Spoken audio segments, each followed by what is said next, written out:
Tonight we are going to make escargot in a ramekins with puff pastry tops. First thing that you're going to need is you're going to need about a cup of Italian sausage cooked.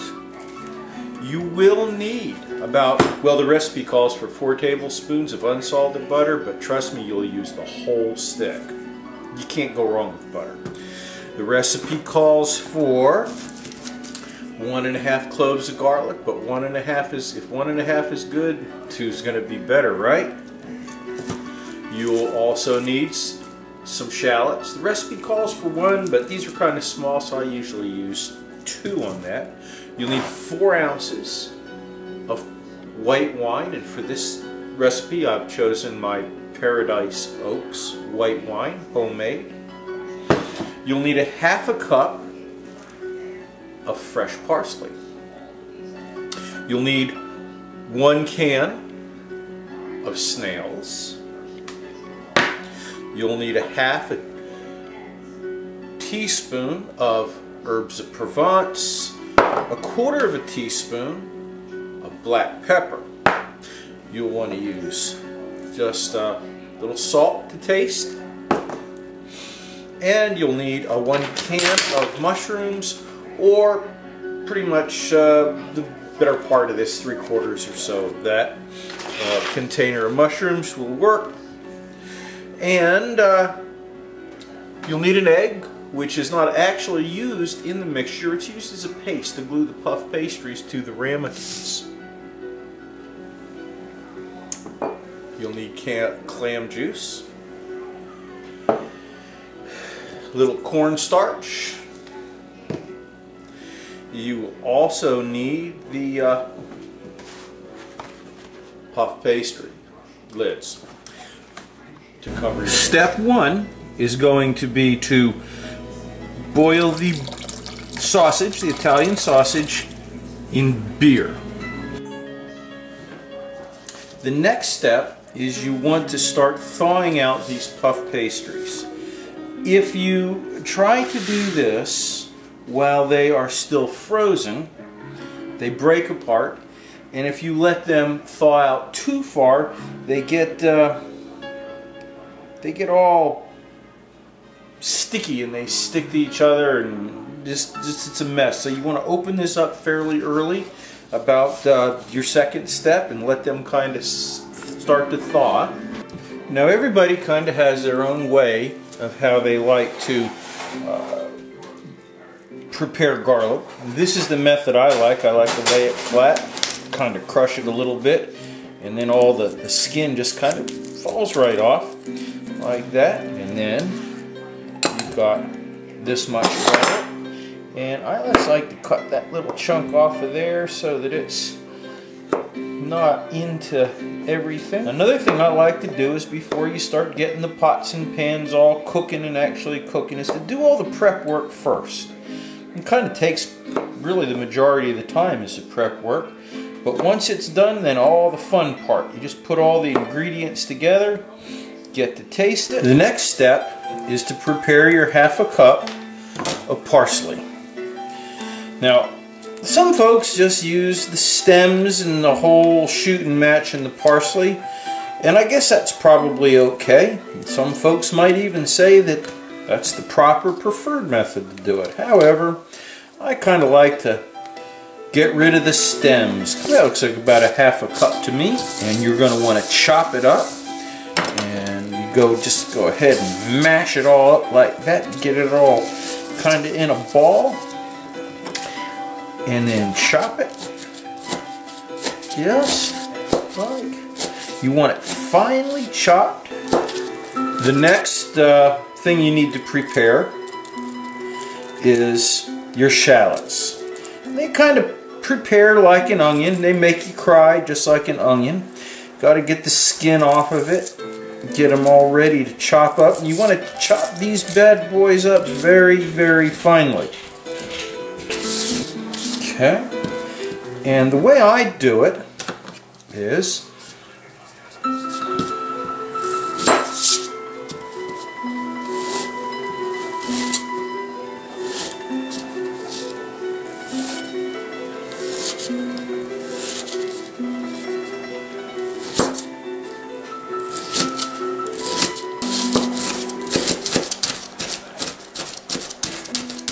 Now, this has really brought a tear to my eye. These suckers will make your eyes water bad. It's kind of like mustard gas. I'm going to try to get this all put away and covered. For those of you who have never eaten snails before, just to let you know, these can be bought at the fresh market for only like about $3 a can. You open the can like this and you pour the juice out. At least that's the way I like to do it. And I add a little water. Ooh, have you ever seen a snail? That is what they look like. Well, you take and put that in, almost obscene looking. I add a little water in there, kind of rinse them a little bit, put the lid back on, rinse them a little bit more.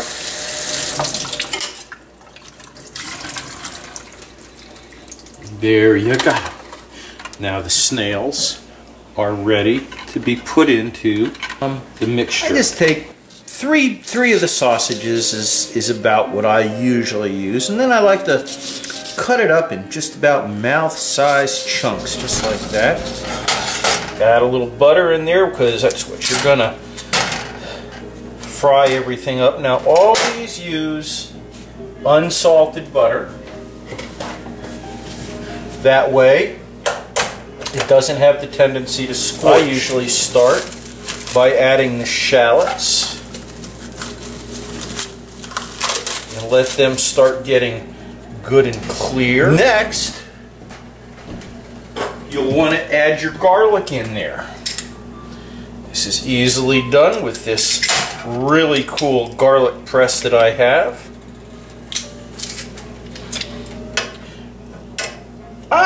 I have a rule of thumb. You can never use too much garlic. If it doesn't taste right, it's probably because you didn't use enough garlic. Now, you want to keep tending this, stirring it, making sure it's getting moved around right, until it gets good and clear.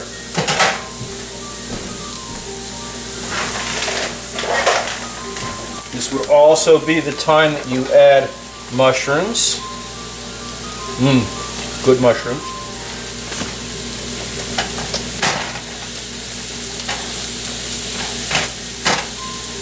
Can't talk with my mouth full.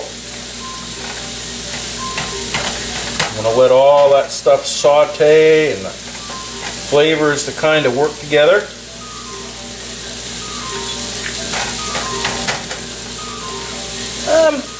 Like I said, you'll want more than the 4 tablespoons of butter that the recipe calls for. Now is a good time to add a little extra butter and put the lid over it so it cooks faster. Turn the heat down a bit. We've been sauteing this mixture for a while now. It's getting clear. It smells good. So we're going to go ahead and add in the parsley. And we're going to add in the herbs of Provence. And we're going to add in the black pepper. Oh boy, does that smell good. Now that all those flavors have mixed and smelled good and all blended just perfectly, we want to add a couple more ingredients. We want to go ahead and add the white wine. Then we want to go ahead and add the Italian sausage at this point and let all those flavors intermingle and get used to being with each other. And the last thing we want to do is add the snails. We kind of want to do that right at the very end, because if you overcook snails, they can be a little on the chewy side, and the last thing you want is chewy snails. Then I move it to a back burner, set it a low temperature so that it will just keep simmering. I honestly don't know what this step is called, what it is, but What it does is it kind of makes the makes the whole mixture thicker, which is what we're looking for here. So you take a little water, put it in a cup like this. Then you're going to want to use about equal amounts of cornstarch and water together to make kind of a mixture like this. Stir that all up till you get a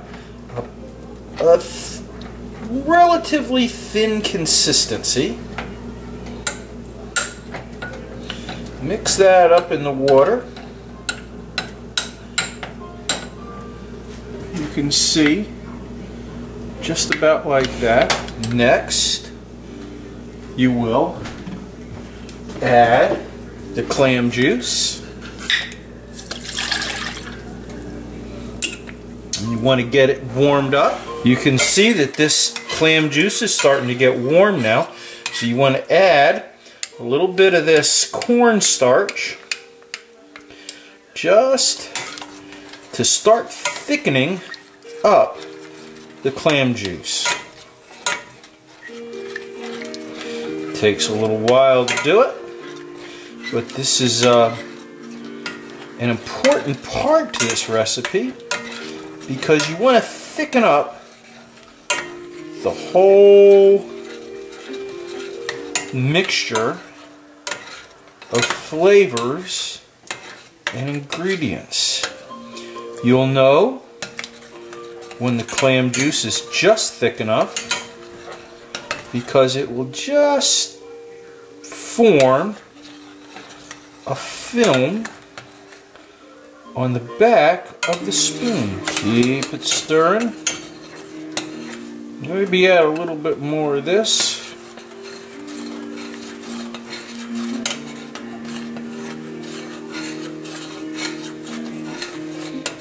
Keep stirring. It's just about there.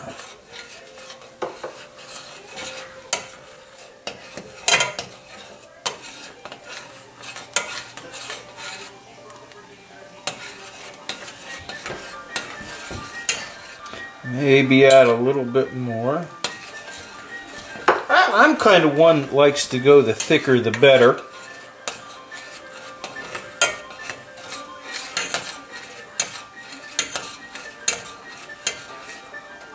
There you go. That's where you want it. And then add this right in here. Okay.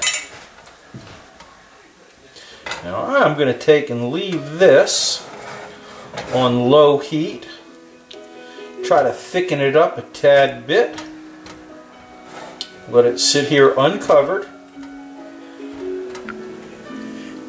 At this point, what we're going to do is we're going to evenly distribute the snails and the sausage chunks into the ramekins so that everybody gets a fair amount of snails and sausage. Okay. Now you want to get the level of the liquidy stuff about equal in all 4 ramekins.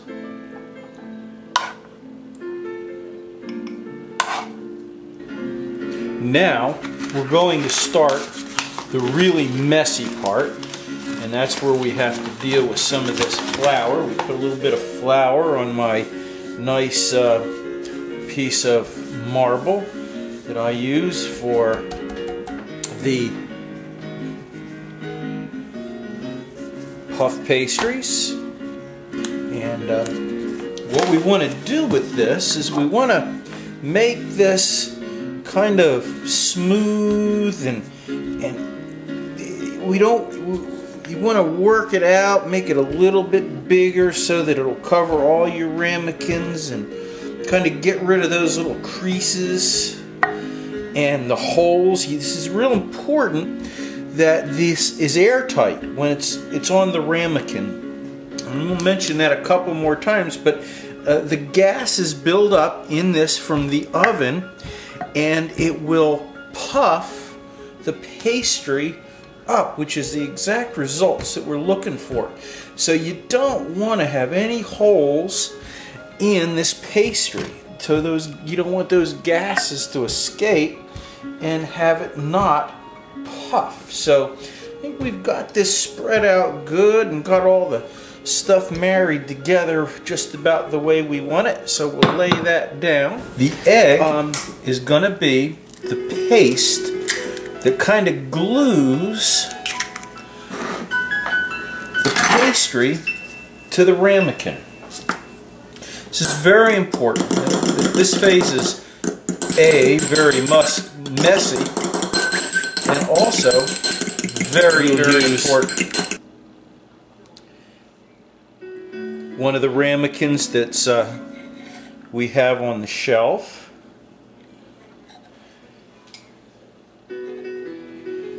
Here.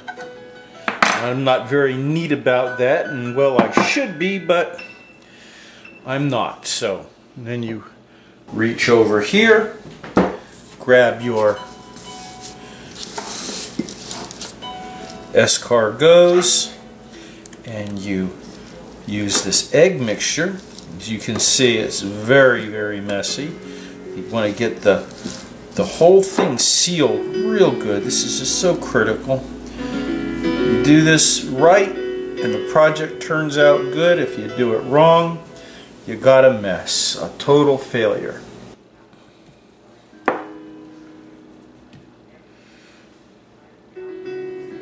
Add that right over that.